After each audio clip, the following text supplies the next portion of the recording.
Most sellers think that if you price your house higher, it will protect your equity and bring you more money. In Minneapolis right now, in the Twin Cities in general, that is not true.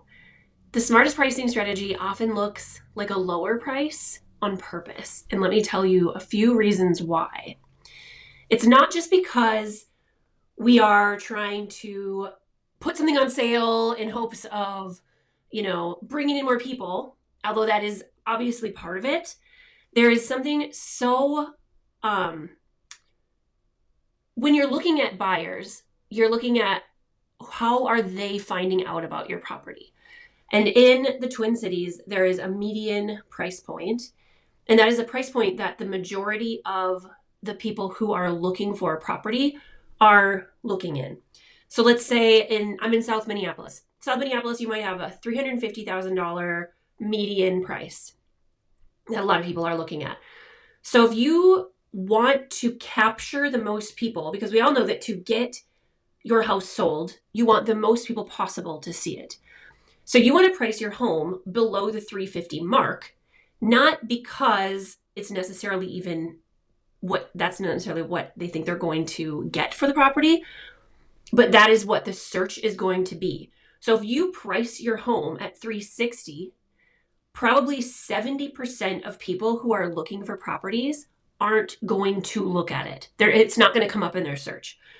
So what ends up happening in Minneapolis and in this area where I work, a lot of houses go into multiple offers. People end up offering over ask. So this is really important. What I tell buyers too, I work with both sides of this, is don't anger yourself that the price somebody lists a property for is what it's worth. And don't necessarily anger yourself on that being a value. And if you pay over that amount, that it A, won't appraise, or that B, you're not getting a good deal. A lot of people think if they don't get under ask, they're not getting a good deal. And in that sense, it's hard to wrap your head around, because if you're thinking about, going to Kohl's where everything's on sale, or like going to Target where they have their price and then they slash the price, or I think it's who slashes prices, that's kind of a thing. But in the housing market, the price is a number that is more artistically chosen to get people to come see it and to get it to show up in their search. So when I'm doing a listing consultation with someone, I'll always have this is the range that I see comps in your area. Maybe the property is in South Minneapolis, and I see houses listed from anywhere from 315 to 360. And this is just a certain type of house, because obviously if you've been around this area, you know that where I live in South Minneapolis, my house is worth probably $475. A house 2 blocks down that's right on the creek, right on Minnehaha Creek, just sold for $1 million. So there's just so much variance in this little area that I only go by comps that are kind of like your house, like maybe a similar year built, a similar number of square feet, and a similar style. And that is just really kind of how I go. But even within that, I'll see sometimes a difference of 315 to 375. So what I always tell people is have your price listed, and it doesn't have to be necessarily low, but you don't want to put it above necessarily, unless it's way above. If you have a house that's worth 400, you're not going to list it for 350. But if you think you're going to get 360 based on comps, you might want to go to 349, because otherwise you're going to lose 75% of your search, of your people. Another thing that I kind of have learned, and this is a delicate, not 100% scientific, but usually for every 8 people that come through your property, you should get an offer. You want to see that kind of number. If you have a house that's on the market for a week in the Twin Cities and you have no showings, that right away tells you you're priced probably too high and you're not capturing the people who would want your property. Maybe there's a flaw with the property and you're not priced considering that enough. But if you're priced correctly and your photos are good, you've, done, which I'll do another video on photos. They're so important. But if you're placed correctly on the market, you've thoughtfully set your home up for showings, you've, staged it, readied it, done the list of things that if I'm your realtor, I'll kind of like tell you all the things to do. If you've had 20 people come through and you don't have an offer, generally it's because you're priced too high. It's kind of like this art that you're creating where you're not necessarily choosing 100% what your final offer is going to be. When you list your price for your home, you're not listing what your final offer is necessarily going to be. You're listing strategically with the market, with the neighboring listings, and with the area median price. And it is so fascinating and interesting to see how people price. So I think this video is actually equally important to buyers as sellers. Because when I've worked with buyers, often, like I worked with one who said they will never offer more than 10% under a listing price. They have to be 10% under or it's not a deal. And I was like, so if somebody listed the house, for $1, would you think that you had to only pay 80 cents or 90 cents? And of course, people aren't going to list a house for $1, but it is an interesting concept when you're anchoring. I like to think of it as anchoring, because if you're only offering based on what the listing agent put on the MLS, you're giving that agent 100% of your confidence, because you're so confident that their price is correct that you know exactly the amount to offer under for your offer to be 100% correct. So in that way, you're giving 100% of your confidence to the listing agent.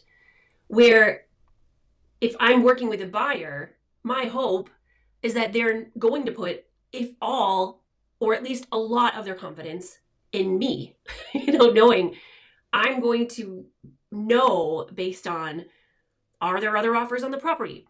What are the comps? To be able to lead them to an offer that will get them that house if they want that property. So really, really, really important information. And seeing that from the side of the buyer, I also had properties I sold last year on the behalf of the seller. And we priced based on the market, based on the comps, but with thoughtful consideration to what are the majority of people looking in this school district, in this zip code. What price point are they at? And what will they most likely have for the top of their search? And that's often the most important thing in pricing. Because if you only have, let's say 75% of people are looking for a property that's $350 and under, and you price it at $354, there's two things that are going to happen. People that are looking for $400 and under are probably not going to want the $354. They're at a higher budget. So if you're looking for, or you think your price could be $354, and you price it for $349.9, and that's why people do the $49.9. It's not necessarily like in stores where they try to be like, it's $99.99, to try to make you fooled to a lower price. It's because the searches all cut off at 50. They all cut off at the 0. So we want to be where they'll show up in the search. So if you do price for $349.9, you're not only going to get all the people that are priced at $350, you're still going to get all the people that are priced at the next level above, because they're probably going to be including your number in their search too. They're more likely to have a higher cap and a more lenient lower cap, to see if there's something in their price range that's lower. So that is some of what goes into pricing. And there is a lot of knowledge of the areas, a lot of knowledge of the neighborhoods, and what different houses are going to compare to each other that goes into pricing. So if you have an agent who doesn't know your area, or who doesn't do real estate very often, or I guess in my opinion, if the agent only works with sellers and not buyers, I don't feel like they're going to stay in the mind of the buyer. You know, like, who are you trying to sell this to? They might not stay as aware of that. So that's really important. And, you know, it can be a very, you have to be careful pricing in general. But, you know, if you are pricing too low, of course, you lose credibility. You might not get a higher offer, especially if the market is really slow, which, don't believe, if you're in the Minneapolis Twin Cities area, this is 2026, don't believe that we're in a slow market. There are so few houses right now listed that most of them are selling quickly. If you're considering selling and you don't think this is a good market to list, if I help you set your property up to sell, you'll probably sell really fast. And we're not in the slouch that a lot of the country is in right now.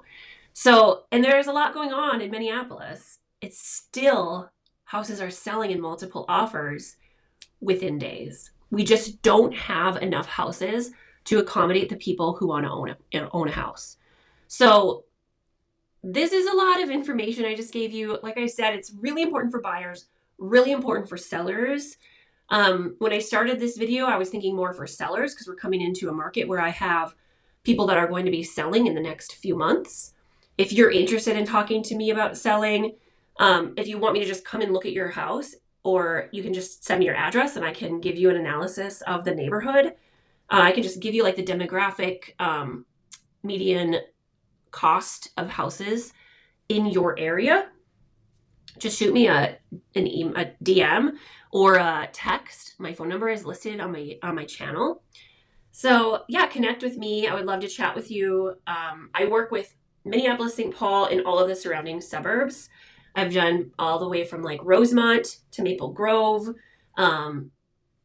pretty much everything in between. Bloomington. I love this area, and let's talk about your property, and call me before you start getting ready to sell. I have another video about how to prepare your house to sell, which the main rule is call me before you start. And let's talk about getting your house ready and making it sell for the most amount of money in the least amount of time with the least amount of effort. And I'll help you not to make improvements to your property that you won't get back financially. So thanks for getting all the way through this with me. I really appreciate it. And call me to talk about selling your house.